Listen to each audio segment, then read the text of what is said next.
कि परमेश्वर का वर्ड जो आप सुनने जा रहे हैं वो आपके हृदय को आशीषित करेगा। क्योंकि आज इस मीटिंग में आने वक्त मेरा मन इतना आनंदित था, क्योंकि आज जो वचन मैं आपको दे रहा हूं ये शायद मेरी जिंदगी का one of the most important word है जो आज इस मीटिंग में मैं आपके साथ शेयर करने वाला हूं। क्योंकि परमेश्वर ने मुझे दोपहर तक सिर्फ आधा मैसेज दिया था, कंप्लीट नहीं दिया था, लेकिन दोपहर को जब मुझे फुल मैसेज मिला तो मैं इस बात से आनंदित था और मैं ये जानता था कि ये मैसेज सचमुच आज के समय की जरूरत है कि पवित्र आत्मा आपसे क्या कहना चाहता है। इसलिए मैं ये चाहता हूं कि आप सब डिस्ट्रैक्शंस को, गीले कपड़ों को भूल कर बिल्कुल 100% दिमाग से बैठकर, चाहे आप गीली जगह बैठे हैं बैठ जाओ और ये मिरेकल देखो। इतनी बारिश के बावजूद भी मीटिंग टाइम से बारिश शुरू हुई और अब खत्म हुई है और फिर भी लाखों लोग यहाँ मौजूद हैं। ये इस बात का सबूत है, ये इस बात का सबूत है कि आप किसी व्यक्ति को देखने के लिए यहाँ नहीं आए, आप अंकुर नरुला को देखने के लिए नहीं आए, क्योंकि वो भी आप ही की तरह एक इंसान है। आपको परमेश्वर ने यहाँ पे भेजा है कि जो मैसेज परमेश्वर की आत्मा ने मुझे दिया है आप उसे सुन सकें, क्योंकि मेरे शब्द आपको डिलीवर नहीं कर सकते, छुटकारा नहीं दे सकते। जब परमेश्वर आज अपने लोगों को बंधा हुआ देखता है, गरीबी के बंधन में, बीमारियों में, हॉस्पिटल के बंधन में, श्रापों के बंधन में, डाइवोर्स के श्राप में, जब वो आपको बंधा हुआ देखता है तो जिस तरह आपका हृदय आपके बच्चों को बंधा हुआ देखकर उसी वक्त उनको छुड़ाने का करता है, तो परमेश्वर का हृदय भी वैसा ही है। बल्कि वो हमसे कई हजार लाख करोड़ अनगिनत गुना हमसे अच्छा है। वचन कहता है कि अगर तुम बुरे होकर अपने बच्चों को अच्छी वस्तुएं देना जानते हो तो तुम्हारा स्वर्गीय पिता अपने मांगने वालों को अच्छी वस्तुएं क्यों नहीं देगा। ये परमेश्वर का हृदय है। जब वो आपको बंधा हुआ देखता है वो आपको छुड़ाना चाहता है, बीमार देखता है तो आपको चंगा करना चाहता है। ये परमेश्वर का हृदय है। लेकिन फिर आप क्वेश्चन करते हैं, फिर मैं बीमार क्यों हूं, फिर मैं प्रॉब्लम में क्यों हूं, क्या परमेश्वर मुझे देखता नहीं है, तो फिर मैं ये समस्या में क्यों हूं, मैं ऐसा क्यों हूं, मेरी जिंदगी में इतनी प्रॉब्लम्स क्यों हैं, मेरे बच्चा क्यों नहीं हुआ शादी के 15 साल बाद भी, मैं शर्मिंदगी में जीवन क्यों बिता रहा हूं। आज उन सब सवालों के जवाब लेके आज परमेश्वर ने मुझे आपके पास भेजा है। परमेश्वर जब भी अपने लोगों को छुटकारा देना चाहता है वो अपने वचन को भेजता है। बाइबल कहती है उसने अपने वचन को भेजकर अपने लोगों को चंगा किया है। आज जब आप इस वचन को सुन रहे हैं तो परमेश्वर की हीलिंग रिवर्स, उसकी चंगाई की नदियां आपके जीवन, आपके शरीर, आपके फाइनेंस, आपके लाइफ के ऊपर आ रही हैं। वचन कहता है इजरायली लोग जब मिस्र की गुलामी में थे तो वहां पर मिस्र के राजा ने उन्हें तंग करना शुरू किया और अलग अलग तरह के गारे के, ईंटों के कामों से उन्हें दुखी कर दिया। वो लगातार दुखी कामों में परमेश्वर की दुहाई देने लगे, परमेश्वर की उपासना करके परमेश्वर के नाम की दुहाई देने लगे कि वो उन्हें छुड़ाए। और वचन कहता है परमेश्वर ने अपने दास मूसा को कहा, मेरे लोग कराह रहे हैं, मेरे लोग दुखी हैं, वो राजा के कारण दुखी हैं। अब मैं तुझको उन लोगों के पास भेजता हूं कि तू उनको उन राजा से छुड़ाकर उन्हें कनान देश में लेके जाए, यबूसी परिज्जी लोगों के देश में लेके जाए जहां दूध और शहद की नदियां बहती हैं। परमेश्वर का हृदय भी एक बाप की तरह अपने लोगों को छुड़ाना चाहता था। लेकिन अगर आप छूटना चाहते हैं तो आज आपको कुछ नहीं करना, सिर्फ एक काम के अलावा आपको परमेश्वर के नाम के ऊपर और उसके वचन के ऊपर भरोसा रखना है। जब भी लोगों ने कहा, जब लोगों ने प्रार्थना की परमेश्वर में छुड़ा, परमेश्वर ने अपने दास मूसा को भेजा उन्हें छुड़ाने के लिए। परमेश्वर ने उनके दुखों को इस्तेमाल किया। वो लोग जब मिस्र की गुलामी में थे तो अपनी गुलामी में कंफर्टेबल हो गए थे। परमेश्वर ने कहा ये लोग कंफर्टेबल हो गए हैं और उस भविष्यवाणी के अनुसार लड़ाई नहीं लड़ रहे कि 400 वर्ष के बीतने पर मैं तुमको इस देश से आजाद कर दूंगा। फिर परमेश्वर ने राजा के दिल में डाला कि वो उन्हें दुखी करे। कई बार आपके दुख आपको नाश करने के लिए नहीं होते, बल्कि आपके दुख इसलिए होते हैं कि उन दुखों में आप परमेश्वर की दुहाई दे सकें। आज एक स्टोरी मैं आपसे शेयर करूंगा, प्रार्थना की स्टोरी, कि प्रार्थना से क्या क्या नहीं हो सकता है, प्रार्थना करने से क्या बदलाव हमारी जिंदगी में आते हैं। जिस तरह इस्राएलियों ने जब दुहाई दी तो परमेश्वर ने अपने दास मूसा को कहा, मैंने वो दुहाई सुनी है, मैं इस्राएलियों को कहना सुनता हूं मूसा, उनकी दुहाई, उनका रोना, उनकी पीड़ा मेरे कानों तक पहुंची है।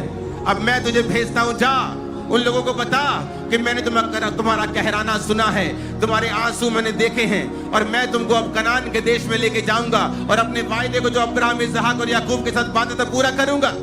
बाइबल कहती क्योंकि वो प्रार्थना कर रहे थे। जब पौलुस जो शाऊल था अंधा हुआ तो वचन कहता वो प्रार्थना कर रहा था। जब वो प्रार्थना कर रहा था परमेश्वर ने अपने दास को कहा, हनन्याह उस गली में जा जो सीधी स्ट्रेट कहलाती है, वहां पे देख एक तरसुस वासी शाऊल का पूछ, क्योंकि वो देख प्रार्थना कर रहा है। क्योंकि जब आप प्रार्थना करते हैं आप परमेश्वर के हृदय को परिवर्तित कर देते हैं। ये बात है 1900 ईस्वी की। एक बच्चा एक स्ट्रिक्ट फैमिली में पैदा होता है जो क्रिश्चियन फैमिली थी।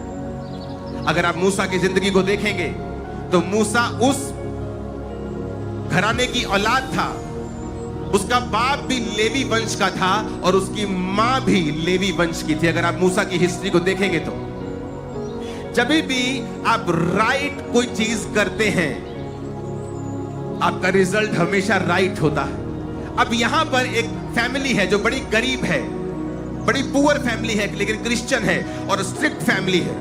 उनके घर में एक बच्चा पैदा होता है, उसका नाम रखा जाता है इवान रॉबर्ट्स। जब वो बच्चा पैदा होता है तो उसको सिखाया जाता है, जब वो 10 साल तक उसको strict disciplined life, quite life उसको सिखाई जाती है। और उसके घर में रूल होता है कि रात को तू प्रार्थना करेगा और बाइबल वर्स को याद करके तू सोएगा। जब तक तू बाइबल वर्स को याद नहीं करेगा हम तेरे को तू सोएगा नहीं। तो उस घर में जो एक पुअर फैमिली है, मजदूरी करते थे वो। ये इंग्लैंड के साथ देश है वेल्स जो यूनाइटेड किंगडम का हिस्सा है, और इस तरह मजदूरी वो करते थे। आपकी स्क्रीन पे वो आ रहा होगा। और ये मजदूर जो होते थे ये कोयले की खदानों में होते थे। इनके घर में बच्चा पैदा होता है, उसका नाम इवान रॉबर्ट्स रखते हैं और उसको सिखाते हैं कि बेटा डिसिप्लिन्ड लाइफ जीनी है, प्रार्थना वाली जिंदगी जीनी है। और रोज बाइबल वर्स को वो याद करता था। जब वो 11 साल का था उसके पिता का बहुत बड़ा एक्सीडेंट होता है, उनको टांग पर चोट लग जाती है कोल माइन के अंदर। तो उस बच्चे को अपनी फैमिली की हेल्प करने के लिए सारे को छोड़कर काम पे लगना पड़ता है। जब वो 11 साल का था और डोर बॉय बन जाता है, जो दरवाजे पे छोटू, आप बोलते ना छोटू वो चाल है या, वो वाला छोटू बन जाता है। और उसके बाद वो अपनी फैमिली की हेल्प करने लगता है। जब वो 13 साल का था और उसे स्पिरिचुअल चीजों में इंटरेस्ट होने लगा, क्योंकि वचन कहता है कि जब तू अपने बच्चों को छोटे होते ही मेरी लाइन पे चलाएगा, जब वो बड़े हो जाएंगे तो उससे पीछे नहीं हटेंगे। जब वो 13 साल का था उसे परमेश्वर की आत्मा में इंटरेस्ट आने लगा और वो जब चर्च गया तो एक दिन पास्टर ने कहा हर संडे चर्च आया करो, क्या पता जिस दिन तुम नहीं आए उस दिन पवित्र आत्मा ने अगर चर्च विजिट किया हो तो उस दिन पवित्र आत्मा उतर आया और तुम चर्च में ना हुए तो क्या होगा। और जब ये बात उसके दिल को छुई तो उसने कहा मैं हर संडे चर्च आऊंगा।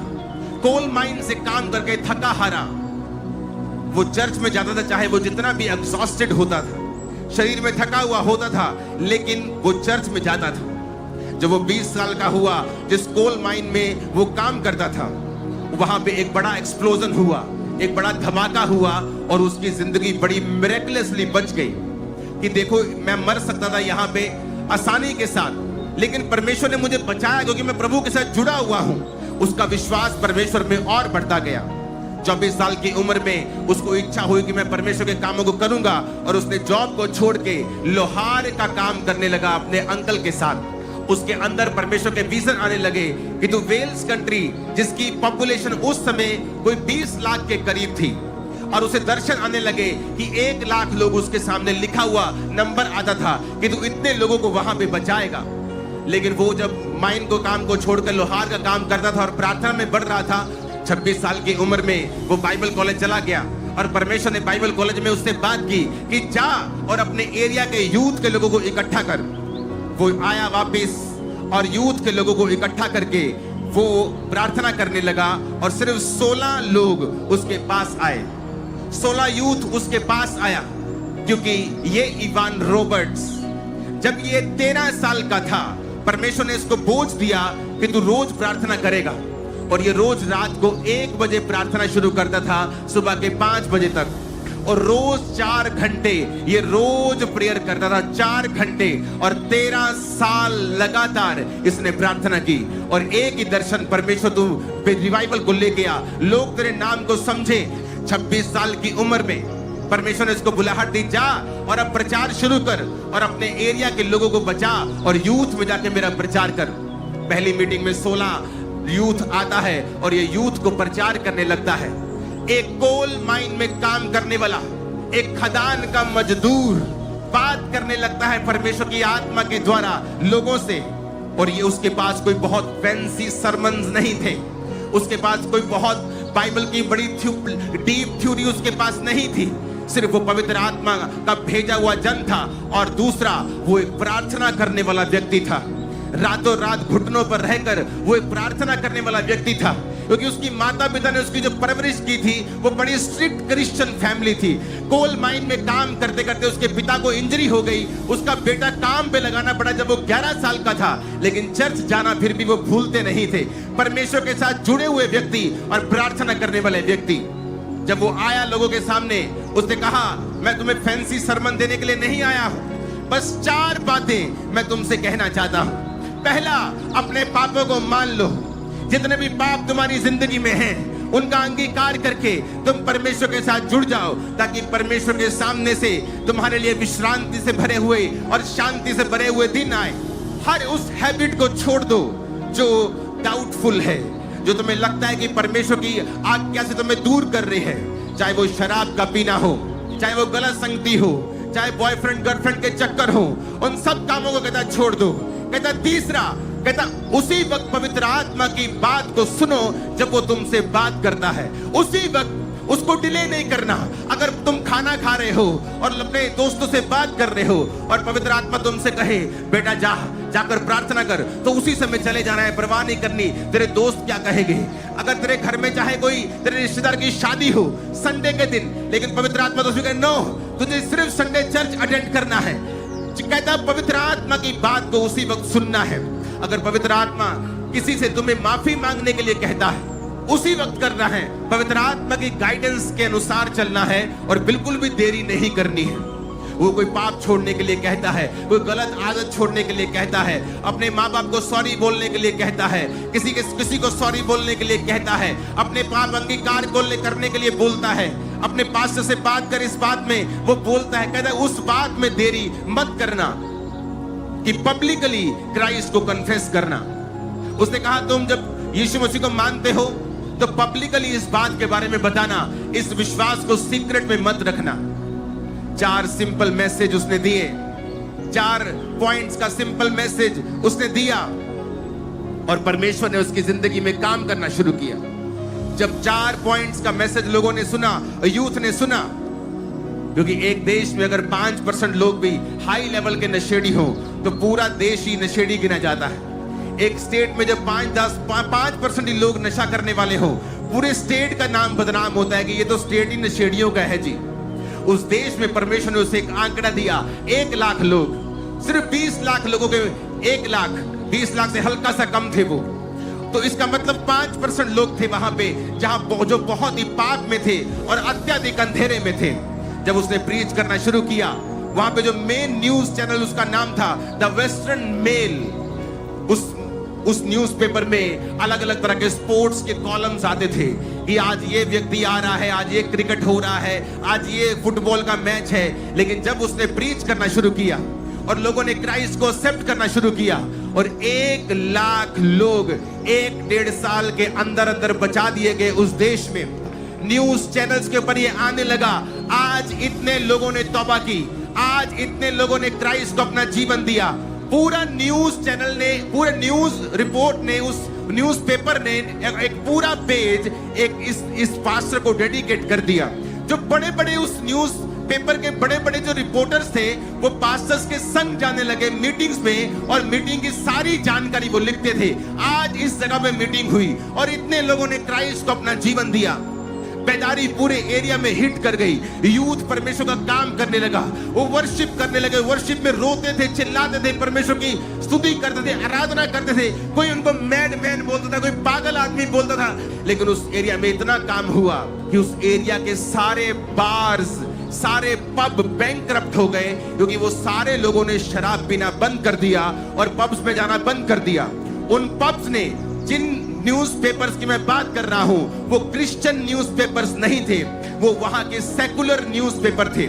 इसका मतलब ये नहीं कि वो क्रिश्चियन न्यूज़ दे रहा है तो शायद वो क्रिश्चियन होगा, एक्साइटेड हो गया होगा कि मेरे धर्म का काम हो रहा है, लेकिन ऐसा नहीं था। वो एक सेकुलर न्यूज़पेपर था और वो लगातार छाप रहा था कि रिवाइवल हिट कर चुका है वेल्स को। वेल्श रिवाइवल 1904 और 5, 1904 और 5 का वेल्श रिवाइवल, वो लिखा हुआ न्यूज़पेपर के ऊपर आता था। आज इतने लोगों ने तौबा की, आज इतने लोगों ने क्राइस्ट को अपना जीवन दिया, शराब पीनी बंद कर दी लोगों ने। रिटन डॉक्यूमेंट लिखा, पब्स और बार के मालिकों ने अपने लेटर हेड्स के ऊपर लिखा और कंप्लेंट की कि जब से इस व्यक्ति ने इस शहर में प्रचार करना शुरू किया है, हमारे पब्स बंद हो गए हैं, हम बैंकरप्ट हो गए हैं, क्योंकि जो लोग शराब पीने के लिए हमारे पास आते थे वो सारे चर्च जाने लगे हैं। एक बड़ा रिवाइवल वहां पे आया, एक सामर्थी रिवाइवल जो पहले कभी उस हिस्ट्री में नहीं देखा गया था, वो आया। क्यों?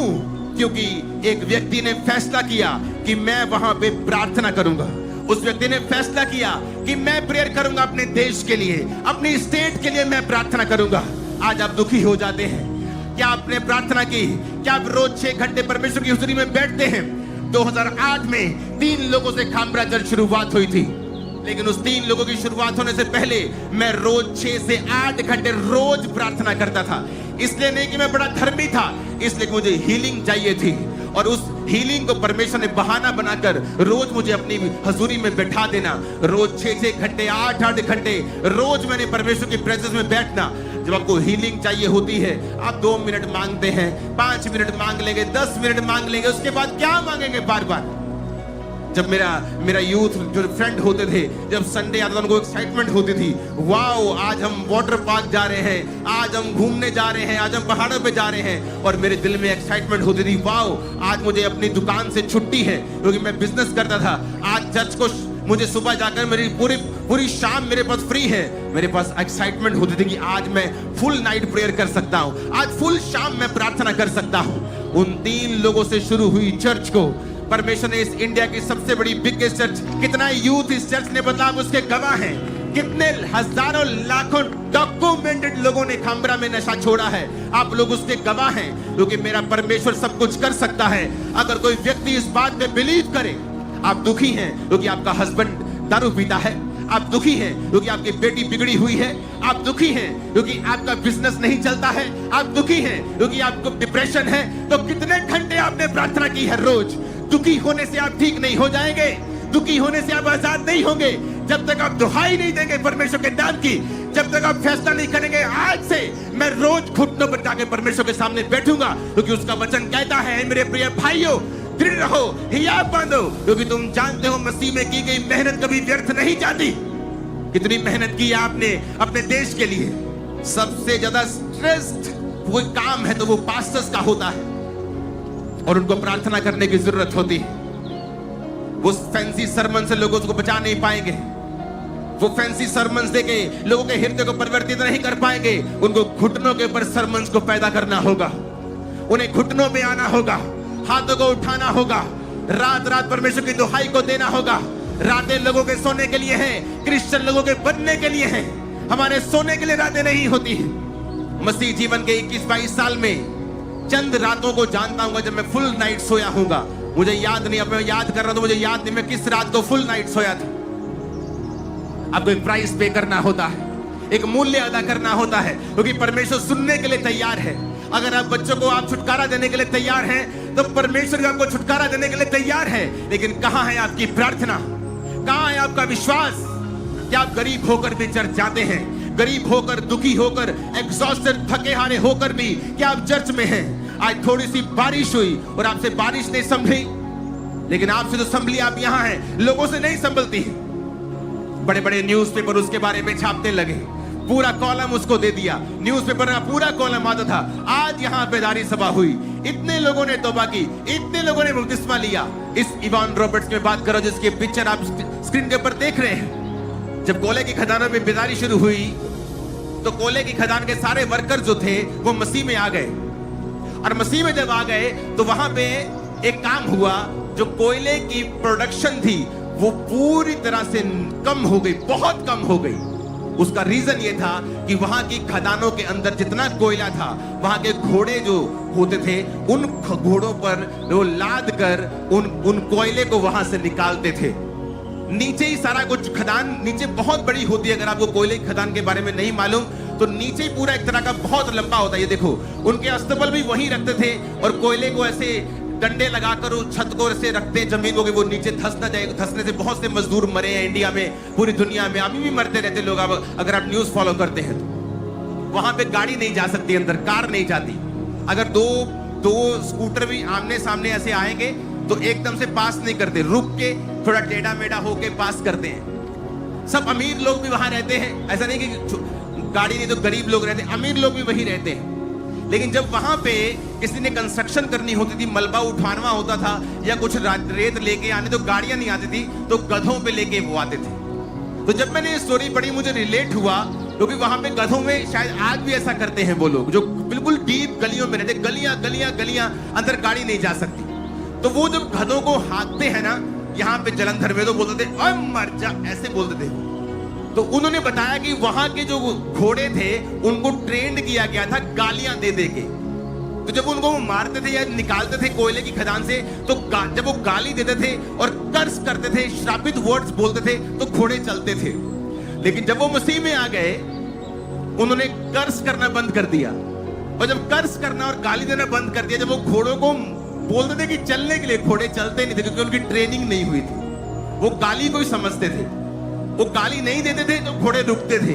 उनको टाइम लगा घोड़ों को दोबारा ट्रेंड करने के लिए कि वो बिना गाली के चले, और तब तक कोयले की प्रोडक्शन उस देश में बहुत लो हो गई थी।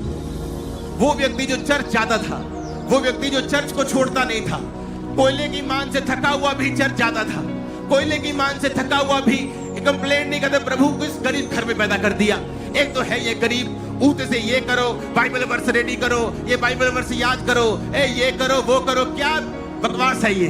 मुझे तो ये अमीर घर पैदा करता है, शाम को मैं भी वाइन का गिलास पी रहा होता, मैं भी गाड़ी में घूम रहा होता, मैं भी कहीं इंग्लैंड की रानी के घर में पैदा होता, परमेश्वर के घर में जाता था कि कहीं आज अगर पवित्र आत्मा उतर आया और मैं वहां पे ना हुआ तो मुश्किल हो जाएगी। रोज हर संडे चर्च जाना, जहां मीटिंग होनी वहां जाना। एक 13 साल का व्यक्ति और 0 से 10 साल तक वो अपने माता पिता के बिल्कुल डिसिप्लिन में रह के रोज रात को बाइबल वर्स को याद करके वो प्रार्थना किया करता था कि अब बस कर और जाके मेरा प्रचार कर। लेकिन 13 साल रोज रात की प्रार्थना, आज लोगों को दिखा, न्यूज़पेपर्स ने देखा, लोगों ने देखा, सब कुछ हुआ, लेकिन लोगों ने ये नहीं देखा कि ये हुआ कैसे। आज पास्टर्स दुखी हो जाते हैं जब बेदारी नहीं देखते, जब चंगाई नहीं देखते, हीलिंग्स नहीं देखते। वो देखते थे ये मिनिस्ट्री कैसे बढ़ रही है। कोई मिनिस्ट्री फैंसी सरमन्स दे के नहीं बढ़ सकती है, अच्छी बातें सिखाकर कोई मिनिस्ट्री बेदारी को नहीं लेके आ सकती है। जब तक वो मिनिस्ट्री का सरमन आपके घुटनों के तरह आपके घुटने छील कर खुदा के सामने घंटों बैठकर जब तक ना जन्मा हो, जब तक वो सरमन ऐसा ना हो, लोगों के हृदय को चेंज नहीं कर सकता है। आज आप में से बहुत सारी यूथ है, मैं जानता हूं प्रोफेटिकली खुदावंद आपसे प्रार्थना करने के लिए कहेगा, और आप इस एरिया और इस पंजाब और इस इंडिया की बड़ी बेदारी का कारण होंगे इन जीसस ने। जब वहां पे परमेश्वर की बेदारी शुरू हुई तो वहां पे पुलिस थाने बंद होना शुरू हुए। पुलिस वालों ने अपनी क्वायर बनाकर चैपल्स में जाना शुरू, चर्चिस में जाना शुरू कर दिया। वहां पे एक रिवाज था कि जब वहां पे पुलिस पे कोई क्राइम केस नहीं आने लगा तो वहां पे एक रिवाज था कि वहां की कोर्ट्स जो थी वो बंद होने लगी, क्योंकि कोर्ट्स में एक रिवाज था कि जब जज वहां पे आता था और कोई क्रिमिनल केस वहां मौजूद नहीं होता था तो उस एरिया और डिस्ट्रिक्ट की पुलिस जज को व्हाइट ग्लव्स देती थी। जब जज व्हाइट ग्लव्स पहनता था तो ये इस बात का संकेत होता था कि मेरी डिस्ट्रिक्ट जो है वो क्राइम फ्री हो चुकी है। एक दिन ऐसा हुआ कि कोई क्रिमिनल केस नहीं आया, पुलिस आई, जज को उन्होंने वो पहनाया, व्हाइट वाला ग्लव्स पहनाया, जज ने अनाउंस किया कि ये डिस्ट्रिक्ट क्राइम फ्री है। तो थोड़े थोड़े दिनों में फिर ऐसा होने लगा। एक समय आया जब क्रिमिनल केस आने बंद हो गए, वहां की कोर्ट्स को बंद करना पड़ा, पुलिस थानों को बंद करना पड़ा, पुलिस वाले क्वायर में शामिल हो गए। एक व्यक्ति जिसने परमेश्वर के हुक्मों को समझा, लाखों को चेंज कर दिया। आज मैं आपको एक बड़े लाखों की भीड़ के रूप में नहीं देख रहा हूं। एक व्यक्ति की प्रार्थना ने पूरे देश को बदल दिया। पब्स को बंद कर दिया, थानों को बंद कर दिया, कोर्ट्स को बंद कर दिया। और ये सब छापने वाले न्यूज़पेपर से जो सेकुलर थे। और आप कह रहे हैं परमेश्वर मेरा वीजा क्यों नहीं दे रहा? वो तू कह रहा है मैं तेरे द्वारा देशों को बदल दूंगा, और तू अपने जीवन के बदलाव के बारे में रो रहा है। तू अपने जीवन के बारे में रो रहा है, मेरे बच्चा नहीं है। और परमेश्वर कह रहा है मैं लाखों लाखों बच्चे तेरे द्वारा बचाऊंगा। जब मैं बीमार था, प्रभु से कहा प्रभु मैं बीमार हूं तो लोगों के लिए प्रार्थना कैसे करूंगा? प्रभु ने कहा था जिस नल से पानी निकलता है वो खुद भी सूखा नहीं रहता। मैं बीमार था जब मैंने लोगों के लिए बीमारी के लिए प्रार्थना करनी शुरू की थी, लेकिन प्रभु का वचन पूरा हुआ। जिस नल से पानी निकला लोगों के लिए, वो नल भी सूखा नहीं रहा। और मुझे भी खुदा ने हील किया समय आने पर, और आज तक वो हीलिंग बरकरार है। 100%, 200% हो गया हूं अब। क्या आप प्रार्थना करने वाले व्यक्ति हैं? अगर नहीं, आप कुछ नहीं कर पाएंगे। आप विश करते रह जाएंगे, आप काश काश करते रह जाएंगे। आपके जीवन में कोई बदलाव नहीं होगा। वो अपने वचन से बाहर नहीं जाता। उसने कहा है तू मुझे पुकार तो मैं तुझे उत्तर दूंगा, मैं तुझे छुड़ाकर ऊंचे स्थान पे रखूंगा जब तू मेरे नाम को जान लेगा। आप खुदा से प्रेम करते हैं तो चर्च कैसे छोड़ दिया? शराब कैसे पीनी शुरू कर दी? रिलेशनशिप में कैसे चले गए? किन हाथों से व्हाट्सएप पे गंदे मैसेज किए? किन हाथों से, किन आंखों से उस ब्लू मूवी को देखा? सोशल मीडिया ने आपकी जिंदगी बर्बाद कर दी। पाप आपके हाथों में ही है। छठ नंगे लोगों को आप देख सकते हैं 2 सेकंड के अंदर। पास्टर्स भी इससे इफेक्टेड हैं। आज बहुत सा यूथ इससे इफेक्टेड है। कैसे बदलाव होगा जब शैतान इतने आधुनिक हथियारों के साथ आपकी जिंदगी में काम कर रहा है? हर डाउटफुल हैबिट को आप छोड़ेंगे नहीं जब तक आप परमेश्वर की आत्मा की बात को उसी वक्त से सुनना नहीं शुरू करेंगे। अगर वो कहता है मेरे बेटे आज से इस जीवित चर्च में जाना है, मेरी बेटी आज से तुमने 4 घंटे प्रार्थना करनी है, अपने आप बदलाव नहीं होगा। फिर परमेश्वर दुखों को भेजेगा। ये खुद प्रार्थना नहीं कर रहा तो शायद मैं दुखों को भेजूं तो तब ये मेरी तरफ मुड़े। और यही कारण है आज बहुत सारे लोग दुखों में हैं कि परमेश्वर ये चाहता है कि ये मेरी ओर मुड़े, ये बेदारी का हिस्सा हो, ये प्रार्थना करें, ये मेरी ओर आए ताकि मैं इनकी जिंदगी में बड़े काम करूं। एक हेब्राइड्स रिवाइवल है स्कॉटलैंड में। पैगी स्मिथ 84 साल की एक अंधी औरत, और जिसको अर्थराइटिस भी था, और उसकी बहन क्रिस्टीन स्मिथ 82 साल की। उनके दिल में एक बोझ आया कि लोग यूथ चर्च अटेंड क्यों नहीं करता। और वो रोज अपने घर में क्वार्टर में रोज 10 बजे रात से लेकर 4 बजे सुबह तक वो रोज प्रार्थना करती थी। आज किसी का सिर दर्द हो जाए, बोलता है मैं क्यों करूं प्रार्थना? यीशु ने कौन सा मुझे हील किया है? उसने कौन सा मुझे बच्चा दिया है? मैं कौन सा अमीर हूं? उसने मुझे कौन सा ब्लेस के सारा दिन मुझे दिहाड़ी करनी पड़ती है? प्रार्थना की उसने 6 घंटे रोज। एक दिन अचानक से उन्होंने एक पास्टर को इनवाइट किया जिसका नाम डंकन कैम्पबेल था, और उनके घर में एक रात्रि सर्विस होती है। और उस रात्रि सर्विस में परमेश्वर इतना लोगों को छूता है कि वो सर्विस के बाद एक बेदारी शुरू होती है। उस पूरे आइलैंड में लोग उसके घरों की ओर आना शुरू होते हैं। रातों को चर्च लगनी शुरू होती है। लोकल पुलिस स्टेशन में प्रार्थनाएं शुरू होनी हो जाती हैं। बार्स बदल जाते हैं प्रार्थना सभाओं में। क्राइम, और हम बिना प्रार्थना के सोच रहे हैं कि परमेश्वर हमारी जिंदगी में बड़ा काम करे। ग्वाटेमाला में एक जगह है एल्मोलोंगा। 1970 में वहां पे लोग इतने गरीब थे और वहां पे डोमेस्टिक वायलेंस थी, गृह युद्ध चल रहा था। शराब बहुत ज्यादा लोग पीते थे, विचक्राफ्ट बहुत करते थे, जाल टूना बड़ा करते थे। और जो सॉइल वहां की थी, जो मिट्टी वहां की थी, वो अन्न नहीं दे रही थी, वो ज्यादा अन्न वहां पे नहीं देती थी। एक फास्टिंग और प्रेयर की चेन चलाते हैं और उसका नाम रखते हैं स्पिरिचुअल वॉरफेयर। और प्रभु से कहते हैं प्रभु यहाँ की पॉवर्टी के साइकिल को, श्राप को तू तोड़ दे। और वो प्रार्थना करना शुरू करते हैं। अगले 20 साल के अंदर अंदर उस देश में इतना रिवाइवल आता है, उस आइलैंड में इतना रिवाइवल आता है। लास्ट प्रिजन बचता है, उसे भी एक दिन ऑफिशियली क्लोज करके उसे कम्युनिटी हॉल में बदल दिया जाता है। वहां की सॉइल पे परमेश्वर इतनी कृपा करता है कि वहां की सब्जियां दुनिया की सबसे बड़ी सब्जियों में आज एक कहलाती है। अगर आप वहां की सब्जियां देखेंगे, वो देखो लोगों ने हाथ में पकड़ी है, वो असली गाजर है, एआई पिक्चर्स नहीं है, आप देख लेना वहां पे, आप इसको सर्च करना, सब्जियों की पिक्चर्स आप पूरी तरह से और भी दिखाओ। वो देखो हाथ के पूरे हाथ के बराबर गाजर, और वहां पैदारी शुरू होती है।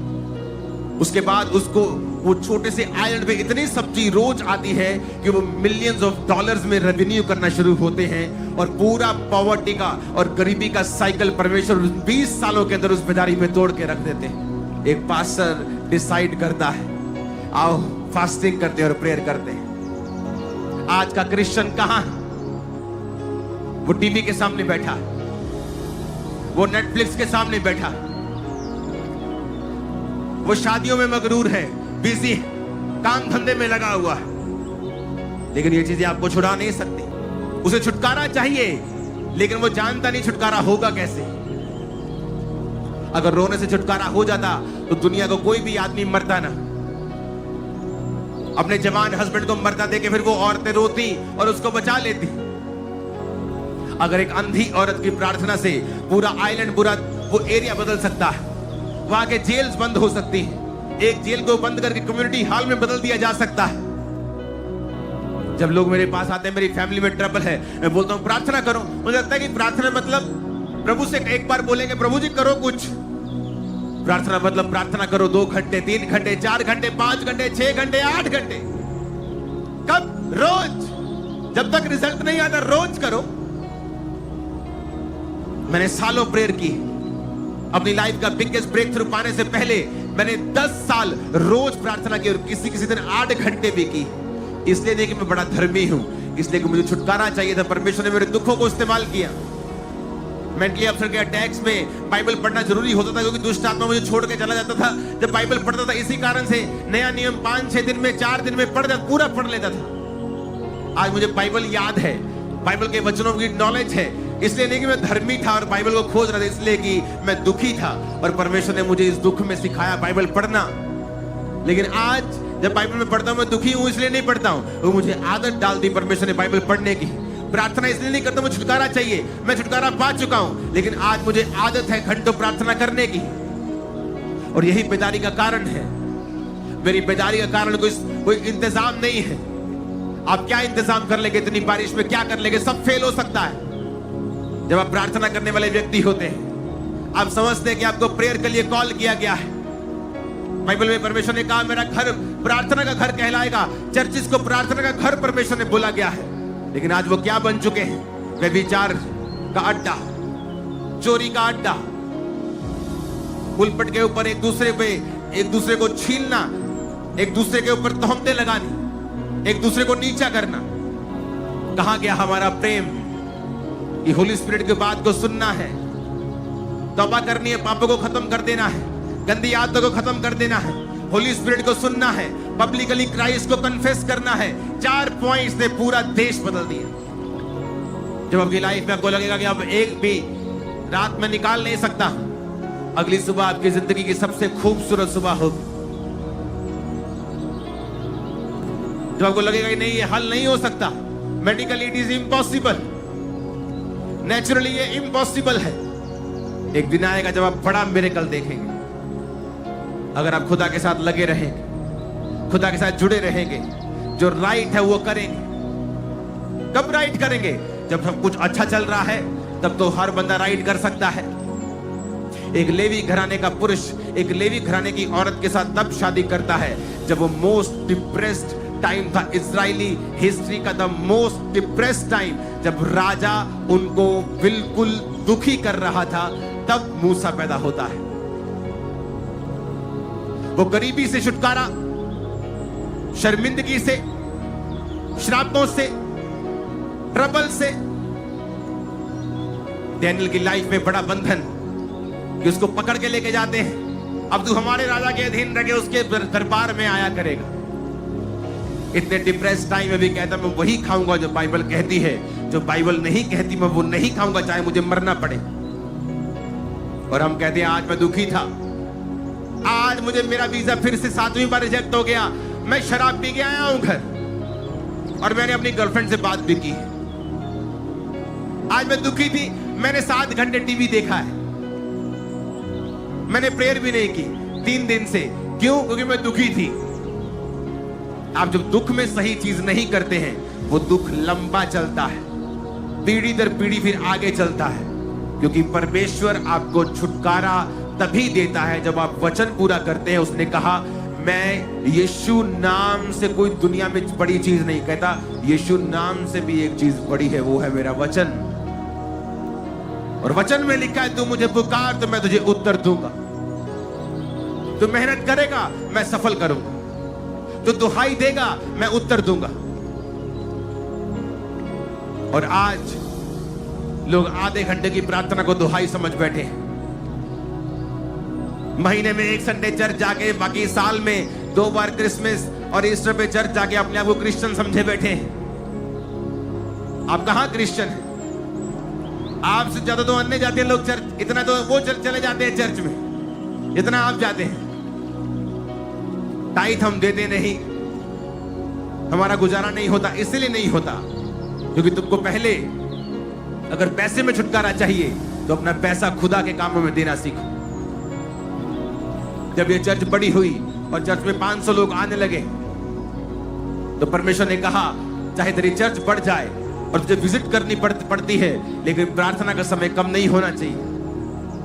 मैंने अपने लोगों को समझाया कि देखो, पहले तुम मेरे पास 100 लोग थे, मैं सबके घर में महीने में 1 बार आ जाता था। अब मेरे पास 500 लोग हैं। अगर आप सब बोलोगे मैं एक बार आपके महीने में घर आऊं तो मैं प्रार्थना नहीं कर पाऊंगा। अगर मैं ही प्रार्थना नहीं कर पाऊंगा तो आपके जीवन में क्या काम करेगा परमेश्वर? मैं आपको तो खुश कर लूंगा, लेकिन परमेश्वर को प्रसन्न नहीं कर पाऊंगा, उसकी मर्जी पूरी नहीं कर पाऊंगा। और शायद हो सकता हम इन्हीं 500 लोगों में रह जाएं और बड़ी बेदारी फिर ना आए। लोगों ने मेरी बात को समझा और कहा, पास्टर जी आप प्रार्थना करें, हम आपके लिए प्रेयर करेंगे, हमें जरूरत नहीं है। प्रार्थना की, मेरी प्रार्थना का समय कम नहीं हुआ। बेदारी आई, वो बेदारी आज दुनिया ने देखी है। आज हम वर्ल्ड के लिए एक एग्जाम्पल है कि 40 डिग्री हो या -1 हो या बारिश हो, ये कैसी चर्च जो लाखों में बैठी रहती है बिना रुके थके, बारिश आंधी तूफान कोई मतलब नहीं। जो कलीसिया घुटनों से जन्मेगी, प्रार्थना से जन्मेगी, वचन से जन्मेगी।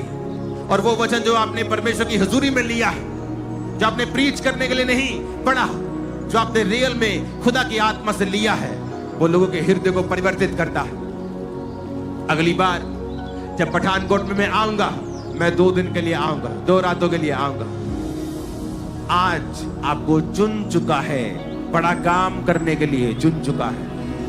मैं नहीं कह रहा चुनेगा, चुन आपको पता है, आपके हृदय से खुदा ने आज बात की है।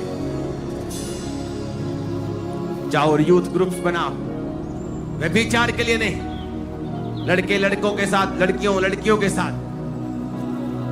चर्चेस नाइट प्रेयर्स को रखें अपनी चर्चेस के अंदर, फास्टिंग प्रार्थना को रखें 10-10 दिन, 7-7 दिन करें प्रार्थना परमेश्वर के सामने, रखें अपना जीवन पवित्र परमेश्वर के सामने, फिर देखें क्या नहीं होता है। 8 साल के अंदर, 2008 से लेके 2014 तक 6 साल के अंदर मैंने 8 जगहें बदली हैं चर्च की, क्योंकि जिस जगह को मैं लेता था वो लोगों से भर जाती थी। फिर मैं बड़ी जगह, डबल जगह लेता था, बोलता अब मैं यहां पे सुखी रहूंगा। 1 साल में वो भरती थी, उससे डबल जगह, अब यहां ठीक रहेगा, 1 साल में भरती थी। 6 साल के अंदर मैंने 8 जगहें चेंज की हैं। जिस जगह फिर मैं आया वहां पे 50-100 एकड़ जगह मौजूद थी। मुझे मालूम था अगर मैं 5 एकड़ में भरूंगा, मुझे अगली जगह जाने की जरूरत नहीं, परमेश्वर 10 एकड़ और दे देगा। और वहां पे वो 70-80 एकड़ में चर्च लगता है, जो 22 वो सब कर सकता है। उसके पास ताकत है, कुवत है, पर वो अपने वचन से बाहर नहीं जाता। वो कहता तू प्रार्थना कर, मैं तेरी सुन के बड़ी कठिन कठिन बातें तुझे समझाऊंगा जिन्हें तू अब नहीं समझता, अभी नहीं समझता है। अपना मुकदमा मेरे सामने लड़ो, अपना प्रमाण मुझे दो, बाइबल कहती है। लेकिन हमने ऐसा नहीं किया, हम बस रोते रहे, पास्टर्स को तंग करते रहे कि पास्टर्स हमारे लिए प्रार्थना करें, उसकी प्रार्थना तब काम करेगी जब तुम परमेश्वर के साथ सही तरह से जुड़े हुए होगे। अगर तुम्हारे कनेक्शन टूटे हुए हैं, पास्टर की प्रेयर तुम्हारे जीवन में काम नहीं आएगी। वो तुम्हें कुछ देर के लिए सुरक्षित रख लेगी कि तुम तौबा कर सको, तुम्हें कुछ देर के लिए पापों से मन फिराने के लिए प्रेरित करती रहेगी, लेकिन तुम्हारी जिंदगी में संपूर्ण छुटकारा तभी आएगा जब तुम परमेश्वर के साथ मेल मिलाप कर लो। अपने हाथों को उठाओ, कहो मैं तौबा करता हूं। मेरी बात को सुन लो, यूथ, अपनी जिंदगी की तबाही का कारण आप खुद ही होंगे अगर आप पाप में रहेंगे तो। कोई विश, कोई प्रेयर आपको बचा नहीं पाएगी अगर आप तौबा नहीं करेंगे। वो व्यभिचार हो, सेक्स हो, नशा हो, एनीथिंग, अगर आप नहीं बोलेंगे ना, तो शैतान ठान चुका है आपको पटकने के लिए। अपने हाथों को उठा लो, पूरा चर्च, पूरा पठानकोट अपने हाथों को उठा के कहो परमेश्वर हम तौबा करते हैं। और अपने अपने गुनाहों को ऊंची आवाज में मानो कि पिता, इस गुनाह को हम नहीं करेंगे। अपने लहू से यीशु मसीह हमें धो और हमारे पापों से हमें आजाद कर। ऊंची आवाज में बोलेंगे, हाथों को उठा के फिर कहेंगे परमेश्वर मैं हर एक उस गलत आदत को, वो मेरे काम पर चोरी करना हो, बिजली चोरी करना हो, रिश्वत लेना हो, शराब पीना हो, झूठ बोलना हो, गलत संगति हो, फालतू टाइम टीवी देखने का हो, मैं उसे आज इसी जगह पर आज छोड़ देता हूं। पवित्र आत्मा, आज से जो कुछ भी आप मुझे कहेंगे, बिना डिले, बिना देरी के मैं उसे फॉलो करूंगा। उसी वक्त मैं आपकी बात को फॉलो करूंगा। आपकी उस धीमी सी आवाज को जो प्रेशर नहीं डालती, अपने हाथों को उठा के कहो परमेश्वर मैं अपने विश्वास का अंगीकार पब्लिकली करूंगा। मैं तेरे नाम को छुपाऊंगा नहीं, बल्कि सब लोगों के सामने तुझे मान लूंगा। एक ब्रदर को मैं यहां पे देख रहा हूं, तेरे दाढ़ी है और तू सुसाइडल स्पिरिट से घिरा हुआ। आज भी तेरे दिल में यहां बैठे बैठे भी सुसाइडल थॉट्स आ रहे थे और तेरी ये तू डिस्टर्ब हो चुका। ये सिंपल थॉट्स नहीं है, मैं सिंपल थॉट्स की बात नहीं कर रहा। समथिंग वेरी प्रेशर, बहुत ही प्रेशर के साथ जो प्रेशराइज किया जा रहा है डेविल के द्वारा। और मैं देख रहा हूं परमेश्वर का आत्मा तुझे छू रहा और तेरा हार्ट, तेरा स्पिरिट हल्का हो रहा है राइट नाउ। मैं परमेश्वर का एक दास यहां पे देख रहा। इस मीटिंग के बाद एक बेटे को दे रहा है जो एक नबी की तरह कार्य करेगा, और मैं उसको देख रहा हूं जो बहुत बड़ी बेदारी का कारण होगा। और खुदावंद का दास आज यहाँ वो है और वो अपने सिर पे और अपने पेट पे हाथ रखे, और उसकी पत्नी अगर यहाँ है तो सिर और पेट पे हाथ रखकर खुदा से कहे कि पिता उस बच्चे को हम डेडिकेट करते तेरे कामों के लिए। वो तेरा है, हम उसे पालेंगे, लेकिन वो तेरा है, तेरे कार्य वो करेगा। मैं राइट नाउ देख रहा ब्लाइंडनेस की स्पिरिट को खुदावंद की स्पिरिट आपके जीवन से निकाल रही है। मैं देख रहा अंधेपन की स्पिरिट, अंधापन आपको छोड़ के जा रहा है। इस समय खुदावंद की उपस्थिति हमारे बीच में, आपके कानों के ऊपर परमेश्वर का आत्मा आपको छू रहा है। और आज पठानकोट बहुत से लोग हील हो रहे हैं, बहुत से लोग। यीशु मसीह चंगा भी करता है, उसके वचन में लिखा है उसके कोड़े खाने से तुम चंगे हुए हो। वो आपको हील कर रहा है। मैं देख रहा हूं कि बॉडी के अंदर बदलाव हो रहे हैं, डिप्रेशन, रोग, रसौलियां, हर तरह के पेन्स, पैरालाइसिस की स्पिरिट्स, डेफ स्पिरिट्स आपकी बॉडी को छोड़ के जा रही है। राइट नाउ जब इस वर्शिप को हम कर रहे होंगे, आप अपना हाथ अपने शरीर पर रखेंगे और वर्शिप करेंगे। आप खुदा को पुकारेंगे, मेरी प्रार्थना पर भी यकीन नहीं, खुदा को पुकारेंगे। आप खुदा से कहेंगे खुदा मुझे चंगा कर। मैंने चारों बातों को और तेरे दास ने जो मैसेज दिया तेरी आत्मा के द्वारा मैंने सुनकर उसे माना है।